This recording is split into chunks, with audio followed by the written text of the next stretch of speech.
So just a quick word. My name is Alan Nelson.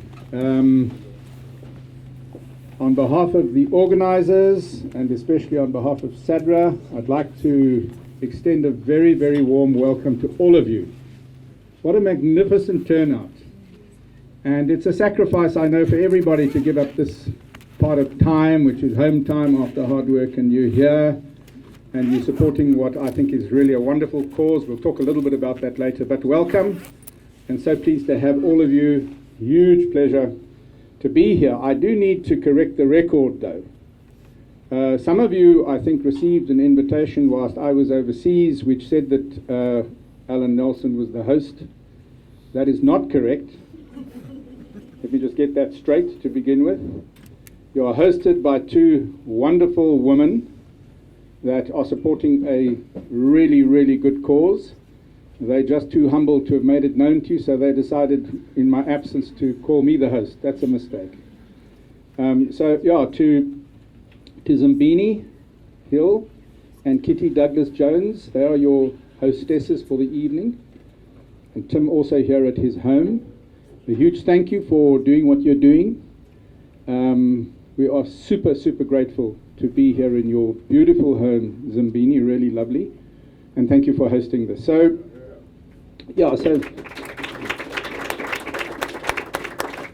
just a little bit about me. I was also described in your invitations as a judge. That's also wrong. I'm not a judge. I have been in conflict all my life though. So I started off as an attorney and then an advocate almost 50 years ago. 40 years I spent dealing with conflict in an adversarial way, thinking that the harder I fought for my clients, the more I was helping to promote justice and just causes. And then 10 years ago, something amazing happened. I can't share the story with you tonight. Another night will do.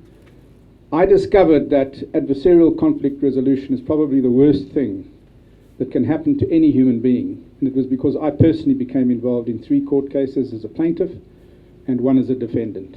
And it was truly the worst time of my life. And then through an amazing miracle, I discovered there's another way of dealing with conflict, other than the adversarial fight mechanism that we employ in this country so easily and so readily and so hugely, and that was through consensual conflict resolution. And it was about that time that an amazing human being walked into my life, and his name is Oscar Sawali. And I don't know how it happened. We'll still figure it out, Oscar and I, one day. And here I was introduced to a man of peace, to a man who I think better than anybody else knows what consensual conflict resolution is all about, knows what peacemaking is about. And so in the last 10 years of my life, he's guided me in this way of dealing with conflict. Oscar has been involved in conflict resolution consensually since, I think, for 5 decades already. So that makes him immediately a 5-time better man than I am. But he truly is. And this evening, we start mediations. Oscar's been training mediators with me at the University of Cape Town's Law at Work program. He, of course, has his own organization, SADRA, and that's what tonight is about. Oscar's been mediating with me in cases, and I've referred a number of cases to him because I genuinely believed he was better qualified to deal with those matters than I was. And we are very grateful to have Max Price here this evening, and he's going to be doing a couch talk with Oscar about some of these matters that Oscar has been involved in. And then you're going to hear what this is about. We start off mediations by saying to mediators, ask people why they are here. So you're obviously going to be asking yourselves why you're here. Well, you're here for the sake of peace. You're here to meet an amazing peacemaker and an organization that he is responsible for creating, and that I truly believe deserves your support, hugely so. So SADRA as an organization really deals with peacemaking on 2 levels. The one is through mediation itself, and as I've said, Oscar does a lot of that. We're going to talk about that. And there are a lot of organizations like ours. We have 600 members of our organization at the moment, but most of them are commercial mediators. There's Romany here tonight and some others. Oscar's works at a different level. Yes, he does deal with advocates and attorneys that we train in mediation. He deals with doctors and professional people. But he also deals in training mediators with the poorest of the poor, where people don't have money to fund their training. He deals with young people, with students. Max is going to be talking about that. He deals with community leaders. He deals with church leaders. Sometimes he also even deals with politicians, not that they listen. But Oscar's an amazing peacemaker, and he's also an amazing mediator. And we say the greatest qualities that a mediator should have is the ability to listen, the ability to show empathy and compassion, the ability to be kind, and above all, not to be in a hurry. And Oscar's got the saying that we all follow now in all our teaching. Oscar says, go slow to go fast. And he's absolutely a master at that. I've really referred some super important matters to him, and he's mediated them brilliantly. And I was talking to David Yinso Lin. Forgive me if I've got your name spelt incorrectly. He is a Director General at the Taiwanese Consul here in Cape Town. And we were talking just a little bit about the conflict between Taiwan and China, and I said, I've got just the man for you. And I truly mean that. We've got just the man for you. You've just got to let him get people talking and around a table, and magic happens, miracles happen. So what's going to happen now is Dr. Max Price needs no introduction. You all know him, I'm sure, very, very well. He was the Vice Chancellor at UCT for a period of 10 years, Max, between 2008 and 2018, according to my research.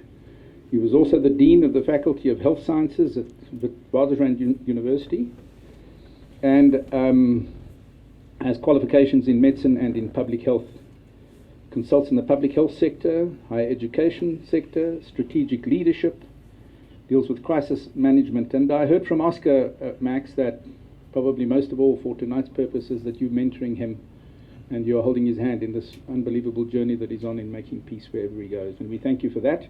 And I'd like to call you forward just to come and take a position on the couch. So here's the thing. Is Charles Villavicencio here? Charles not here yet. Okay. So here's the thing about Oscar. And as I say, I've known him like a brother for the last 10 years. He doesn't have the ability to talk about himself. He does this amazing work. And yet, when you ask him to say something about himself, he doesn't do it. So our organizers, Zambili, you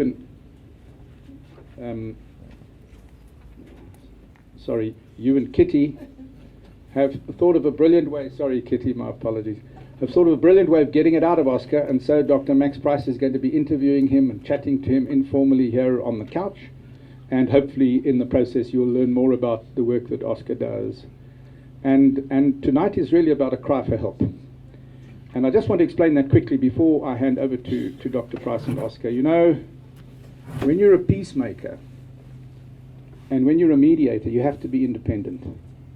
So you can't go to the Western Cape government and ask them for money, or to national government and ask them for money, or go to any entity that you might have to mediate for. And that's one of the problems. Peace is so critically important in our country. And where do you get money for it? Who helps you? Who takes your hand? Oscar came back to South Africa. He was mediating abroad, doing piecework, important piecework abroad, and he realized my own country's burning. Came back to South Africa, and as he explained it to me when I met him originally, got onto a bicycle and drove into the townships to go and teach young students and gangsters and leaders in those communities about peacemaking and how important peace is. So you'll get to know him better now, those of you that don't know him, and I'm sure afterwards his cry for help and SADRA's cry for help will be heard. There are a lot of wonderful people that are backing Oscar, Kitty and Zandili being two of them. Oscar will talk a little bit about the directors of this organization, and it is one that one definitely could support in any way that you possibly can. Every little bit will help. So I'm going to ask Oscar, please, just to join Dr. Max Price, and then I'm going to hand over to you, Dr. Price. Thanks very much for being here.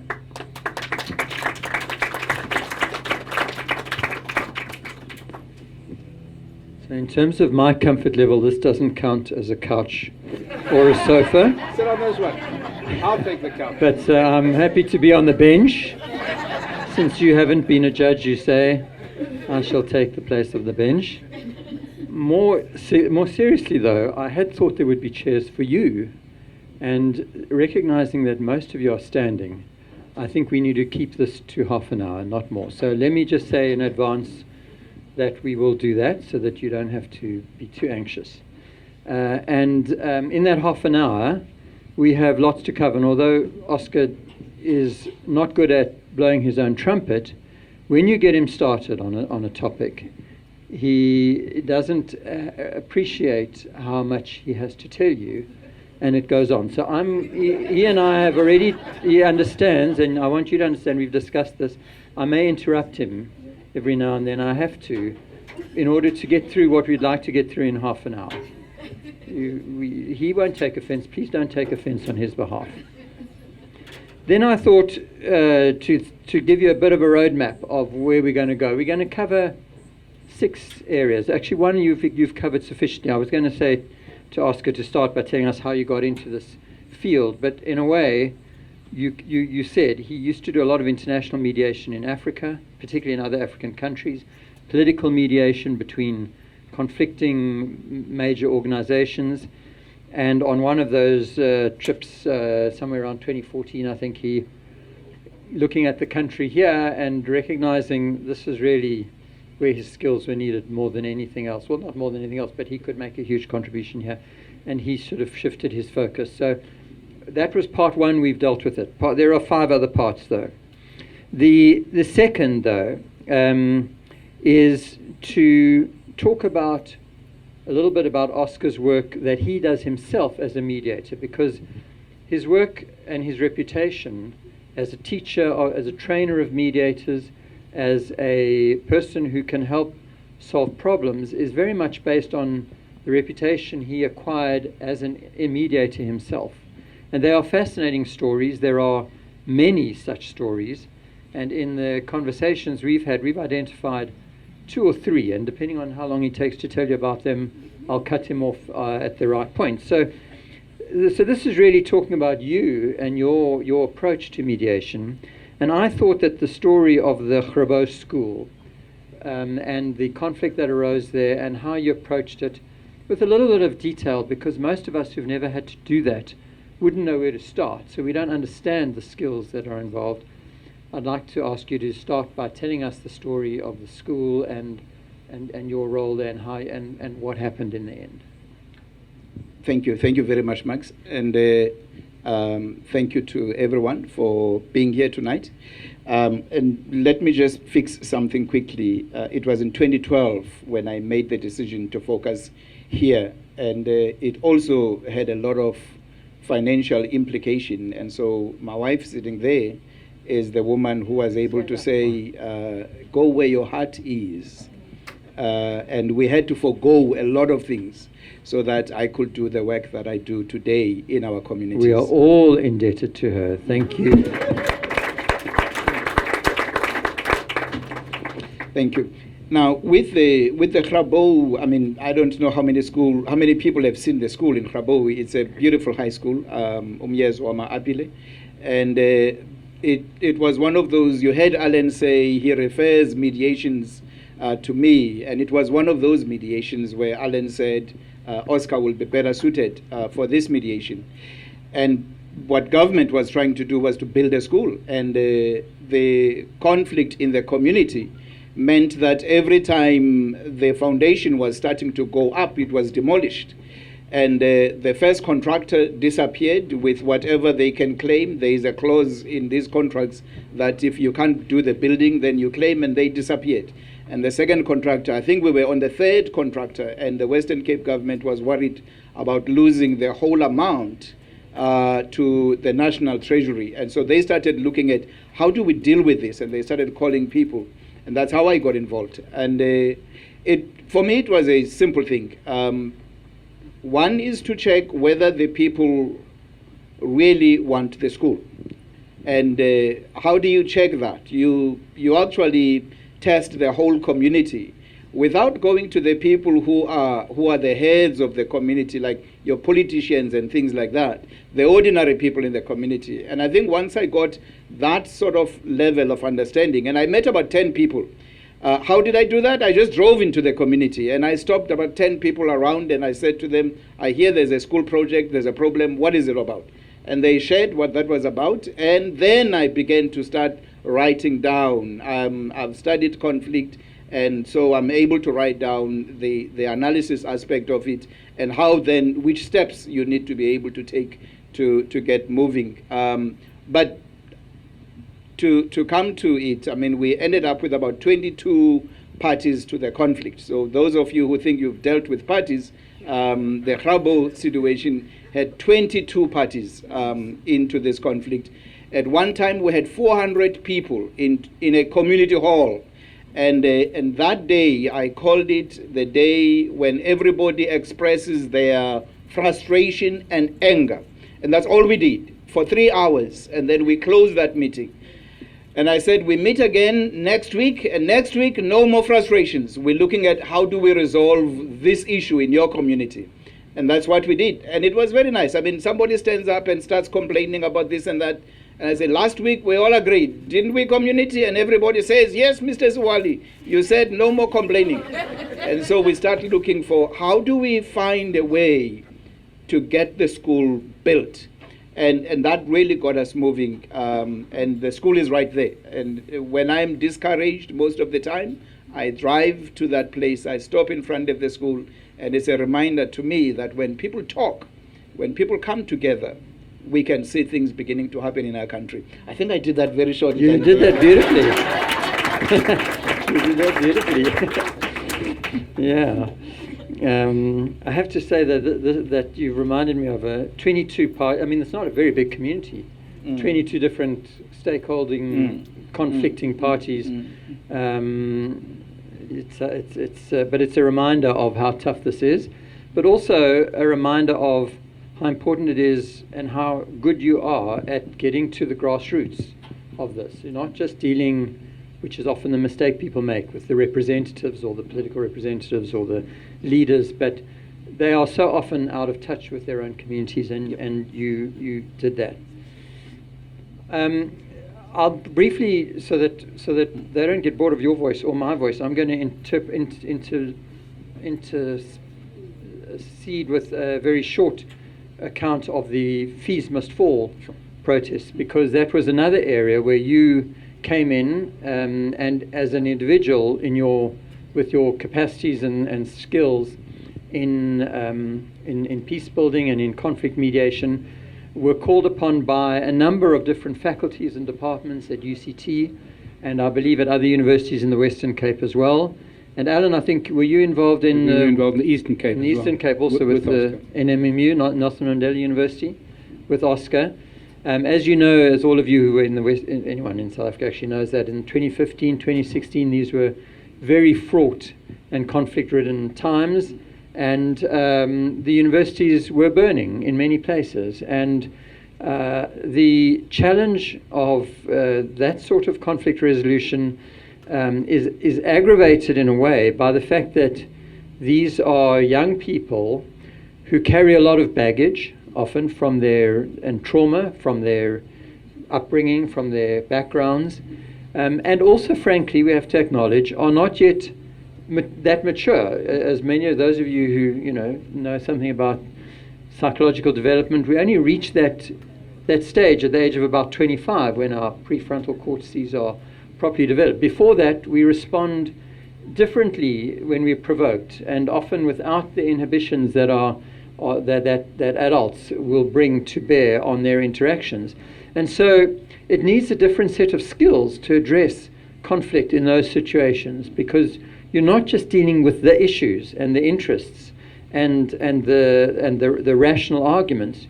You're dealing with emotional, reflexive, reactive behavior that often has roots in ways you can't imagine. And so the skills required to do that, and Oscar was invited by a number of different people based on his effectiveness in that area. So I blew your trumpet on your behalf for that, because I was partly involved. But another interesting story you've told me about was the by-elections in Nyanga, where they drew you in. And this is an example of work that you often do for the IEC, which I think is really interesting. Perhaps you can tell us what happened in Nyanga and how did you engage with that? Thank you, Max. And maybe for those of you who are interested, I mean, with the Fees Must Fall, there's Prof. Neil's right here. Neil Armitage, yeah. You Put your hand up, Neil. Thank you. I mean, I worked in his department as well during the Fees Must Fall, and I know he's one of the people that truly appreciate what I was able to do for his department and engaging the students and helping them to find each other. But chat to him; he's better at sharing that. And you didn't pay him anything to say what he's going to say. I'm just saying these days you have to make sure that. Okay. What money? True. Exactly. Yeah. You know he's honest. He's got no money to bribe anyone. The Nyanga elections is a by-election, and as we are about to have another by-election in Nyanga very soon. And it was one of those moments where, in preparing for the by-elections, the Electoral Commission went out, as it normally does, puts up posters and things like that. And things went really wrong. Staff got attacked and posters torn apart, which sometimes happen in our situation, in our communities. And at that time, the IEC then called and said, we have a bit of a problem. Can you go and have a look? And I literally went in, spoke to some of the community leaders. And you might always be asking, how do you know who to speak to? And you literally have to ask in communities. And in my kind of work, you have to ask for people at the low level, you have to ask for people at the middle level, you have to ask for people at the senior level, because for you to understand what exactly is going on, you have to do that. And I did that very quickly. In about 2 hours, I had an idea of what was going on, and I notified the Electoral Commission, and we entered into some engagements on how to get the process going and preparing for the by-election. And what was really beautiful is once we have had the engagements going with your SANCO, your Community Policing Forum, and all the different structures and political parties within the community, the undertaking by the community leaders to have a peaceful election. And one of the major contestations was that the national structures of the political parties had agreed on an election that will start at about 9 in the morning and finish at about 3, given that Nyanga has a very high rate of violence. And Nyanga itself, the community leaders at the grassroots level said, we want to be like any other community. We don't want to be treated like a special case child. And in other words, you're saying that the IEC had decided that for the safety of their workers and of the community, not by itself, or together with the heads of the political parties that are represented that the election in Nyanga. would only be open for 9 to 4. And so it was a strange thing where you have somebody in Nyanga who has a political party that's got its head in Johannesburg saying, I don't care what the Joburg guy has said. Here we are the leaders, and we're not having that happening right here.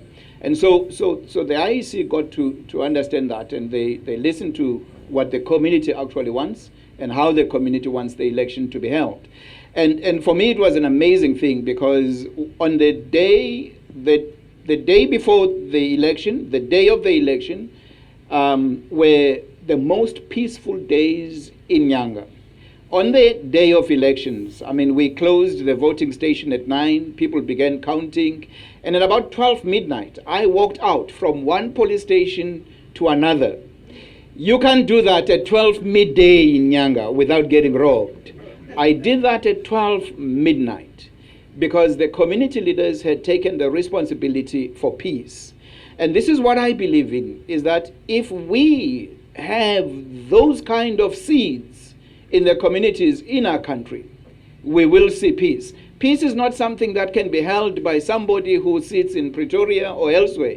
It has to be the community leaders within that particular community.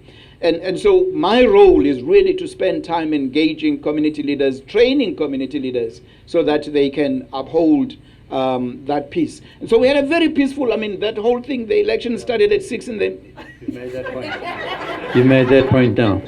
Okay. So you get the message. This is a man who has the talent. And I mean, thank goodness, thank God that we have people like that who can go and help us run this society. So now I want to move on to part 3. The one was the introduction and how he got there. 2 was his own role as a mediator and some examples of what he does. And the third area I wanted us to talk about, Oscar, and wanted you to share was the training that you do. Because as you explained it to me, after not a very long time doing this work, it became clear that he was one person and there's only so many communities you can intervene in and so many conflicts you can address. And that way, it really is a drop in the ocean. Not to say we shouldn't value those drops. They all, as Robert Kennedy said, they become ripples and they amount to something much bigger, but he could do more. And so he got into training and training mediators at scale in workshops. So perhaps let's start with some of the school and the youth workshops. I mean, in this last year, how many workshops have you run for youth? Obviously during COVID it was reduced, but in the last year. And tell us, how do they work? How many kids? Who chooses them? What are their ages? How long does the workshop do? And then what do those youngsters do with the skills that you've offered, you've trained them in? Sure. Thanks, Max. And I'll focus just on this year. I mean, I could go back. Just this year, we've just finished our 3rd workshop for young people. And this time around, we took young people from the Bonteville schools. And in June, during that school holiday, we took young people from Luandle, the Strand area. We take 3 to 4 high schools, and we take about 20 kids per school. And in the March school holidays, we took kids from the Nyanga community. And so every year, during the school holidays, we are always running a camp. And during this September school holidays, I mean, the mediators that we train, they obviously come from broken families, as I think we've all come to appreciate the challenges in South Africa. When we came back from that training, I think the one thing that I remember is wondering what would happen if I got stopped by the police, because we had confiscated so much dagga from the kids. and I had that in the car with me. And I was wondering, who would I call to give some sort of, but I called my wife and I said, I'm going to be traveling with a lot of dagga, so if anything happens and I get arrested, at least somebody needs to know. But that's the reality of what we deal with. And in 4 days' time, it's not enough to get the kids to focus and to be able to live their life without smoking and without drugs and all of that. But we take them through a process where we feed them a lot of food, and thanks to those people who contribute to, so that we are able to do that. And the program is about training them as peer mediators. And one of our staff members, who is here, Zanele, I mean, attended that training in 2017, and she was a student at that time at Silver Stream High School in Manenberg. And she is now one of our staff members. And so we constantly are building the lives of young people. And in each workshop, we pull about 4 or 5 youngsters from previous workshops to tell the current mediators how the training has helped them.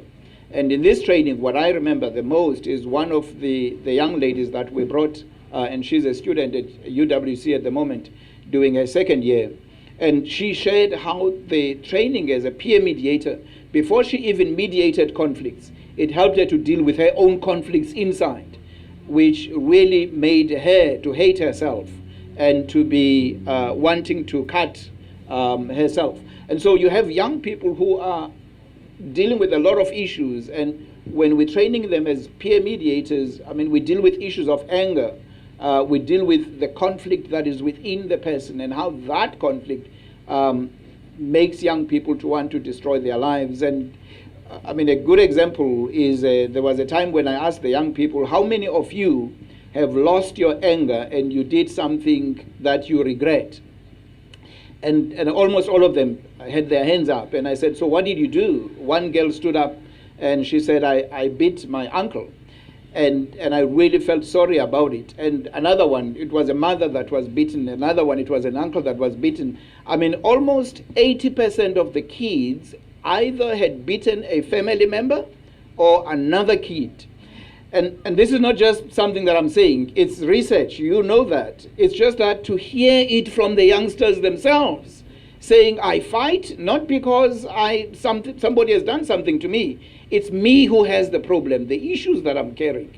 And so taking the youngsters through those reflections and owning up on what's going on in their minds and what is it exactly that's causing them to feel that way is some of the things that we do. So that's the youth work. And then, I mean, the teachers select, we always say to them, take not just the good kids, mix good kids and bad kids, so that your bad kids can also be good kids. One of the kids we had in our June camp had actually beaten a teacher at the school, and that teacher subsequently left the school. And the youngster is in our programs. I mean, he's participating fully. I think he's going to be a great mediator in the school that he belongs in. And so the program is really about equipping young people to build peace within the environment that they find themselves in at the school level. If I touch on the community level, I mean, we train community mediators who then help their own neighbors and resolve conflicts there. Most of us, I think, those of you who will remember, I mean, there was a research that was done after the 2008 xenophobic attacks, and one of the things that were identified was the lack of conflict resolution skills in South African communities. And so that's what we are trying to build. We're trying to build a reservoir of peacemakers, of conflict resolution people in their communities. And by training community mediators, I mean, you're training people who help their neighbors, who are able to help when there are xenophobic attacks in their community. People who are able, as I mean, I shared with you the other day, we had a mediator who mediated a conflict where a youngster had stabbed another youngster, and the family of this youngster wanted to go back into this family and kill not just the youngster who had stabbed, but whoever that they find. And so the community mediators were able to bring the two families together, and the families made peace. The funeral was shared by the two families, and in our African culture, when families sit on the mat, or together, you know that there is peace within that family. And so they said, and they shared the pain of the young man who had died, with the agreement that the youngster who had done the stabbing will be taken to the police. And so those are the kind of things that, I mean, not even the police can do that. And the community mediators are able to take us to that level of things. So that's the training between community mediators and the youth within the schools. You know, when I hear these stories, even though I've heard them before, I'm moved. My hair stands up on the back of my neck every time, and I just think it merits an applause, even now, because we're not at the end, but it's just, these are such powerful stories. I want to ask you, when you work with the youth, are they able to have any impact on the kind of violence that happens on the playgrounds, the bullying, the family domestic violence, or is it primarily sort of dealing with their own issues that they take away from these 4-day camps? And how many roughly do you train at a time? In this September camp, we had about 50. 50? Yes. These are significant numbers. That starts 60, really having an impact, yeah. So it's always between 50 and 60. We try to take about 20 per school if we've got 3 schools. And, I mean, we had some drops in the last camp in September. The training helps the youngsters themselves. I think that's the first goal. And then when they go back to school, they are able to help resolve conflicts at the playground level. And the significance of it, I mean, I met with the police in the Western Province this week, and we're talking about the interaction that we want to develop between youngsters and the police. And one of the officers there was sharing about how her child was beaten by a youngster at their school. And I was sharing with her that what the mediators do is when they see a situation where two learners are about to fight, they step in and they engage them. What is it about? What is going on? And the more people talk, in my language, we have a saying that things get broken down as people talk and their temperatures get heated. But things are also fixed as people talk and their temperatures are lowered. And so when youngsters are engaging and they're trying to find out, and it's simple things that happen at school. It's a pen that somebody stole. It's a book that somebody took by mistake. It's a ball that a boy kicked and by mistake. There's a strange one that I've never able to explain, but mediators talk about it quite often, that this one looked at that one and this one said, "What are you looking at?" And that other one said, "I was not looking at you." And the other one says, "Are you making me stupid?" or something like that. And so mediation helps those situations, because those two boys, they end up fighting and hitting each other. And I think we all know, if you're reading the research, about the level of violence in our schools. And so what would really help is that in all of our schools, I was thinking some years ago, I think about 94, 95, in the Western Cape, there was a program that ran in all of the schools to try and improve the grades in each school. And how fascinating it will be if we could say all high schools in the Western Cape, there needs to be mediators. There needs to be peer mediators, and there must be no school without mediators, and we will see a big difference. That's part of your vision, and that needs some expansion. We'll come to that further down. So you've told us about the schools, you've told us about some community mediators. Perhaps just lastly, before we leave this theme, you could tell us about the church mediators that you train, and particularly recently you've been doing work in KZN. Yep. So just briefly about that group. And church leaders are a lovely bunch. I think what we forget as South Africans. No. Good. What we tend to forget as South Africans is how church leaders have played a major role in even bringing the democracy that we have. So they have some credibility in communities. I mean, they led marches in the days and all of those things. And how best is it to train church leaders to bring peace in their communities?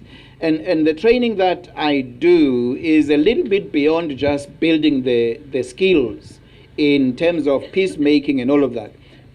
But it also challenges church leaders into going back into what the church is supposed to be planted in the community and to make a difference within the community. And so within the training itself is really challenging church leaders to not just end up in the buildings, but to go into the communities where the violence is taking place. And I mean, you'll be amazed. There are some church leaders that will often come to me and say, you are very right. I have not been out there. I have been in this building and people have been coming in. And church leaders have been going out and they've been mediating conflicts in their communities.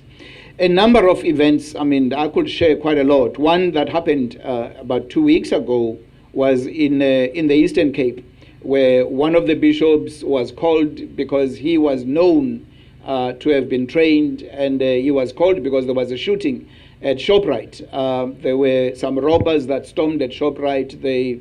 In the shooting that was happening, the police responded. One of the police officers was shot, he died. And the police were struggling with the situation. The robbers had run. Workers did not want to go inside. Management was struggling, and the mediators were called. Two guys. I mean, these two guys engaged the staff, dealt with the trauma.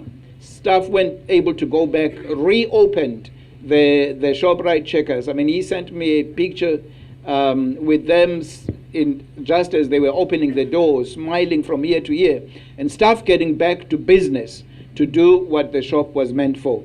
But these mediators then continued with the rest of looking after the family of the fallen officer, engaging with the rest of the police and the trauma and all of that. So when you train church leaders, you train people who actually have a mandate to work in communities, but sometimes it gets lost in the business of things. Oscar, I just have a question. We're going to get Whitey Vasson involved here, don't worry. I have a question. You told me about a recent episode where you went out to go and train church leaders. Talk to us about how that was financed.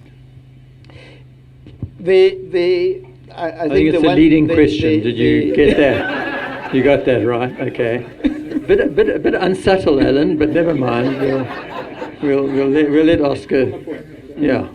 I was sharing with Alan our first training in KZN, and we've just gone into our third year now in KZN. And in our first training, the two gentlemen are not here. We had an invitation because some church leaders in KZN had visited the Western Cape. They had met church leaders that were trained here. They had heard about what they are able to do. And they said, please come. We wanted to honor the invitation, but money just was not coming. And so one day I spoke to, there are two guys that are beautiful mediators. They live in the Luandle community, and they are pastors. I said to them, ask your wives for part course. We're going to KZN. And when we stopped at Rivier Sonderend, I didn't fill up. I said to one of them, do you have that part course? He said, yes. I said, well, let's throw petrol with that part course. That helped us to reach KZN. The other one, when we finished the other part course, we filled petrol with the other part course until we got to KZN. And we started the workshop. We arrived in KZN in the morning. The pastors were ready. They were waiting. They had filled up a church. There were about 60 of them. And in the starting, it was really clear that they were hungry for the training. We got into about 10 o'clock at tea time. One pastor wants to know what's for tea. We had taken some tea bags from the office here and some biscuits. I wish the pastors that I traveled with were here to tell the story. They tell it better. And one of the pastors said, this is not how we do it in KZN. Is that all that you have for tea? I said, yes, that's all. And so he called somebody who called somebody, and he said, sandwiches will be delivered in about 30 minutes. And beautiful sandwiches, came. And when he was making the announcement to the other pastors that he has just added more sandwiches, they must not worry that it's just biscuits, he then said to them, I have also spoken to this gentleman, and I've discovered that lunch would not have met our standard here in KZN, so I have taken over the lunch as well. And one of the pastors got angry. He said, you took care of breakfast. Why would you take care of lunch as well? I wanted to take that. And so he said, no, you can take care of tomorrow. And the other one took care of. So from having no money, we had one of the best workshops with everything provided until the last day. And on the last day, some money that we had been praying for arrived just as we were finishing the workshop. And it was a strange thing, because had we not gone to KZN, we would have missed that opportunity. But we went, and somebody who had been promising that they will send something, send it at the time. And it was one of the best trainings that we had done in KZN, with the participants literally providing for each of the days. And that does not happen often. Yeah. Okay, now I have to tell you, my watch says 29 minutes, so we're only going to do 2 more minutes. I'm going to beg for patience. But I am curious, since you've been doing training for 3 years in UKZN, whether the July riots last year are in any sense an indictment on your training and on the role of church leaders. Isn't that the question on all your minds? Don't lie, I know it is. I have thought about it quite a lot, and I've engaged with Professor Charles Villavicencio, who has written a beautiful article about Russia and Ukraine, and how church leaders in those countries have really been caught in between in terms of what do we do when there's a conflict of this nature. And I think that's been the challenge in KZN with the church leaders that I've trained, and I've engaged them. In fact, I actually went to KZN and I spent a week meeting with each one of them. And one of them, had been in in the mayor's office in one of the towns in KZN, and he had been organizing church leaders for me to train. And he said, Oscar, we've really been divided as church leaders as to, I mean, we also fall within the cracks of the many factions that exist in KZN. And it makes it impossible for us to respond in some of these things. And so what we're busy with now is to call a conference where I want to invite some of the old stalwarts who were in the struggle. And how were they able? I mean, they were great men and women who were in the struggle, and they were able to keep out of politics per se. If you remember, I mean, Bishop Tutu was still able to challenge the status quo, challenge political parties as much as he was part of the struggle. So how do we, today's church leaders, 21st century current church leaders, how do we engage and become part of everything, but still be able to stand out and be able to challenge government and not be sucked in when there are factions in between? So that's where we are at. We are on the road to redemption out of that situation. Okay. Max, perhaps I can come in here. Those of you that have got emails recently from Oscar will see he's got a byline. I only picked it up yesterday when I was looking at one of the emails that he sent me. This is the byline at the bottom of all the emails that he currently sends out. He says, if this task of building a peaceful world is the most important task of our time, it is also the most difficult. It will in fact require far more discipline, more sacrifice, more planning, more thought, more cooperation, and more heroism than ever was demanded. And that's a quote from Thomas Merton that Oscar lives by, I think. Now, the vision, we have to wrap up, so we're going to skip a few of the things, I'm afraid. But the vision of SADRA, and it's a vision I suspect we all share, is to have peacemakers in every community. And Alan, you had a wonderful experience in China of that, and I wonder if you could just share that briefly again. But I think it's such a nice concrete story that if we can keep focused on that kind of goal, it will remind us why we're doing this and what we need to do. I think just by way of background, if we all look at ourselves and we ask ourselves, when we were last in conflict, how efficient were we? Could you do your day's work? Could you perform, whether on the sports field or wherever you are? And the truth of the matter is, and I've experienced this personally, it's what brought me to mediation, is that when you're in conflict, you become incredibly ineffective and inefficient. And it destroys businesses, it destroys people, it destroys families. Whereas if we can deal with conflict efficiently and quickly, consensually, then we can become truly productive. And if one looks at China, I went to China when I went on to this mediation journey, this consensual conflict resolution journey, because I was told that they have one mediator for every 200 to 300 people. They've got a mediator on the factory floors of every business almost. They've got mediators in the street.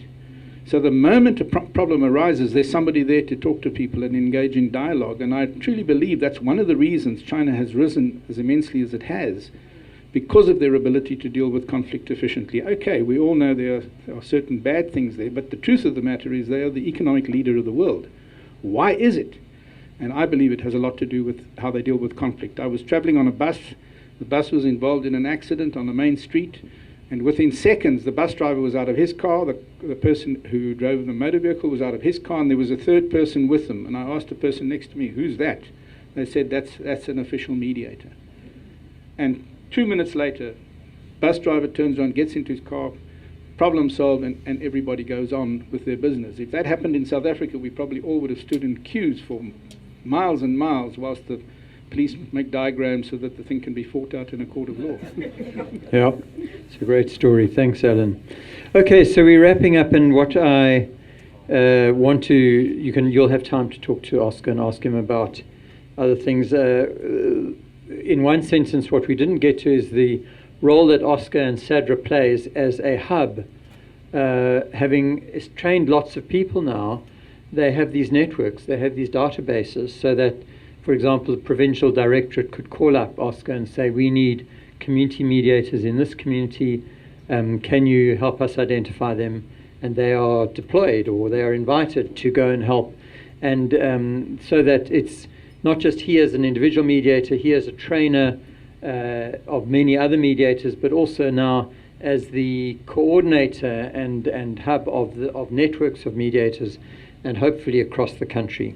Now, you may think that this is an organization of several hundred people, given what you've heard, but actually it is, how many? Tell us. We are 6 at the office. Well, not all mediators, 1 or 2 administrative staff, right? Trainers, yeah. Yeah, and then, I mean, we have a board that's here. Yeah, no, that's not the point, though. They don't do any work. The board is just there to stroke you. But no, you've got to get the work done, and it's 3 of you, basically, who are out there doing the training and doing the mediation. So all of this is being done by 3 people. Volunteers. And volunteers, yeah. So imagine what can be done if this can be, firstly, guaranteed a secure income, so that he doesn't have to spend half his time finding the money for each of the workshops. Each workshop with those kids, those young people, cost 400 to 800 rand per person. So 50 people, you're talking about, 20 to 30,000 rand for a 4-day camp. That money is not being paid for by the schools. Government isn't providing it. We have to decide whether we think this is a worthwhile project, and having another 50 kids trained, educated, skilled in mediation, in conflict resolution, it's an investment in the next generation and in our future and in our kids' future. And it can't be done without 40 to 50,000 rand for a camp. You heard the story of going to KZN on a shoestring, on the smell of an oil rag. That's not how it should be. The people who work in the mediators make enough sacrifices in terms of leaving their families and crossing the country and going into dangerous communities. The least they should be able to rely on is secure, regular income and endowment, or something that can ensure that this happens without them having to say to the secretary in the office, I'm not sure whether we've got money for you at the end of the year. If you have to start looking around, I understand. That's not how you build organizations. So we need to appeal to you and your friends and your networks to dig deep and to help us find the other connections that can contribute and make this not just sustain what's already happening, but grow it so that it can become a peacemaker in every community, and networks that can be deployed when they're needed. When the next outbreak of xenophobic violence happens, that there can be 30, 40 people nearby who can go into those communities, who have connections there, who are known in those communities, and who can make a difference and help all of us deal with this traumatized society that we live in. So thank you. Alan, do you want to wrap up? Max, no, thank you very much. On that note, I'd like to invite Zindili to say a few words, just as a method of encouraging everybody to help. Thank you so much, Alan. Thank you, Max, and thank you, Oscar. Hello, everyone. My name is Zimbini Hill, and I've got the pleasure of asking for the money. And maybe just before I do that, I just really, truly, it's been the most amazing experience for me to be following Oscar. What many people don't know, and what Jeremy, who introduced me to Oscar, doesn't know, is that Oscar and I share a clan name. And Oscar and I are both from Tanzania. So Oscar is in fact my uncle. And I don't think Oscar knows that. But he's in fact my uncle, so I'd like to maybe take it for myself, because Oscar is a peacemaker, that we are peacemakers. So I declare myself as a peacemaker. So, and one of the reasons I wanted to work with them is not only a personal desire for peace, but we've got small children, and I'm in corporate as well. So I'm involved in business, I'm involved with my kids, and it's the awareness of how much conflict there is in our communities, regardless of your economic grouping, regardless of your privilege, regardless of your background. Every single home, every single school, every single company has got conflict to be resolved. And many of us maybe hide from the conflict because internally we want peace. But it just festers and festers until it becomes something unbearable. So part of the reason why I think as a family and as a business, we love the work that Oscar does is because it's so far-reaching. You could teach a 7-year-old how to build peace, and you could teach an 80-year-old how to build peace. So, and this is why I think we find ourselves here. Another coincidence is that Shelley and Kron, I heard today, so they've been the previous hosts, and we've now taken the baton from them. Our sons are in the same class. So now you know.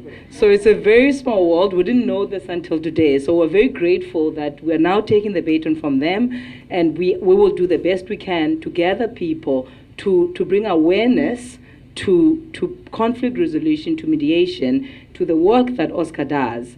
And if I had a personal vision of where this could go, it could probably be 3 things. And I've got big dreams. I'm very ambitious. The first one is that Oscar is a mediator himself. And I work in industries, I work in government, I work in industries where there's always an opportunity for consultants to bring in mediators. That would assist a great deal in the administration cost of SADRA. Then there's donations, which, as we've seen, we should never have a situation where they're traveling to KZN on a shoestring budget. And for that to work, it needs to be sustainable donations for the programs to work. And as much as we desire donations today, I think what would be far-reaching is smaller donations for a prolonged, committed period of time, because it makes planning much easier than lump sums today, and then we have to come with a begging bowl again next year. So what we want to do next year is not so much of a begging bowl, but it's to brag about the work that has happened, because the resources have been available for the work to happen. And we continue to have conversations, young and old, and have younger people coming to these events, not only to raise money, but for them to hear the stories of to be inspired to resolve peace in the playground, to be inspired to resolve peace in the workplace. So that's our greatest desire tonight. There's a snap scan for donations today. And then if you go on the SADRA website, which is www.sadra.co.za, then there'll be a donate page, and that page is where you'll find the EFT, and that's where you can either be a monthly donor, and monthly donations could be 20 Rand. Everything, every single cent counts. And then also, you can get in touch with SADRA regarding if you've got a company, it doesn't have to be a factory or anything. If you work within communities in construction or any of the sorts. And there's also pamphlets, actually, which speaks to the work of SADRA. What we will do afterwards is we'll send out short thank you videos so that all of this is top of mind, with a link back into the website. And I think without failing to thank all of our sponsors, because everything you see here, the drinks, the coffee, the water, everything you see here was people's hearts. I won't mention anyone. I'm sure you can guess a few of our sponsors. I won't mention anyone in case I forget people, but everything, including the donuts. And please grab a donut before you go. Everything was sponsored, and we're really grateful. So thank you, everyone, for coming.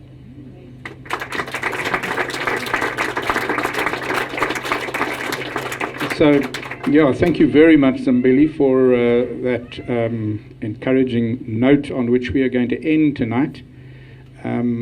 Jeremy would like to just say a few words quickly. It probably would be great if Olajide just introduced the board. I think people would like to know who's on the board.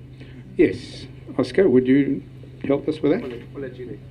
Just so that you can be sure you're in good hands. Your money is accountable and is safe. Thank you. As Olajide is coming forward, let me introduce somebody who's exiting the board, and that is Kron, standing there by the door, who is also the former host of this dinner, as well as a large contributor to our work. And thank you, Kron, much appreciated. I'm going to hand over to Olajide. Olajide is the chair of the board. I met Olajide during the Fees Must Fall, and I was traveling between universities. I ran out of petrol. I called somebody who called somebody who called somebody. Olajide appeared, and he said, "I'm here to fill up your car." And I said, "Oh, wow, that's beautiful." And then he prayed for me. I think that's the part that I remember the most, is him praying for me and praying for my work, and him making a pronouncement that the car will never run dry again. And that's indeed have been the case. I don't drive that car anymore. My son, who is there, drives it, and it doesn't run dry. It drives between here and Johannesburg, and it is always on petrol. And I really, really appreciate the role that you have played, Olajide. Won't you please introduce the others as well? Yes, thank you. Thank you so much for Oscar. Just for clarity, we didn't actually meet the first time at the petrol station. We actually met, the first time we met, Oscar and I, we were right in the middle of a conflict that was taking place. We had security forces firing rubber bullets over our heads, and we had students throwing petrol bombs over our heads. That was the first time we actually met. Just to tell you the real situation we're in. But I'd like to call the rest of the board members forward, please, so I can introduce everyone. Kitty, won't you come join me? Francesca, won't you come join me? Tata, Kosi, won't you join me? Saba, please, won't you join me as well? Just to let you know, this is our board that works along with Oscar. So that's Francesca there, and Francesca oversees compliance and governance for us. And then we've got Tata Kosi over there, as well as we've got Sapo deals with our finances. He's our new financial director. And we've got Kitty, who does the fundraising for us, as well as Tata Kosi is our secretary general. He oversees all the administration, make sure all the minutes are taken and everything. And I just get to sit and say yay or nay. But yes, it's really been an honor to serve these guys and to serve Bra Oscar. And I'd like to ask every single one of you, please do not let this week go by without you telling one person about what you've heard tonight. Because this is what's going to change our nation. If we don't live a life that changes our nation, then what are we living for? Amen? All right, thank you so much. Thank you so much. I'll over to you. Thank you very much. Well, that brings our event to a close, save and except that Kitty asked me to do a prayer just to end the session, and she should know better than to ask an advocate to do a prayer, especially in a room full of pastors. So what I did was I borrowed from the prayer of St. Francis of Assisi, and I think it's quite appropriate, and I'd like to share that with you. Lord, make me an instrument of your peace. Where there is hatred, let me sow love. Where there is injury, pardon. Where there is discord, union. Where there is doubt, faith. Where there is despair, hope. Where there is darkness, light. And where there is sadness, joy. O Divine Master, grant that I may not so much seek to be consoled as to console, to be understood as to understand, to be loved as to love. For it is in giving that we receive. May I repeat that sentence, please? For it is in giving that we receive. It is in pardoning that we are pardoned, and it is in dying that we are born to eternal life. Amen.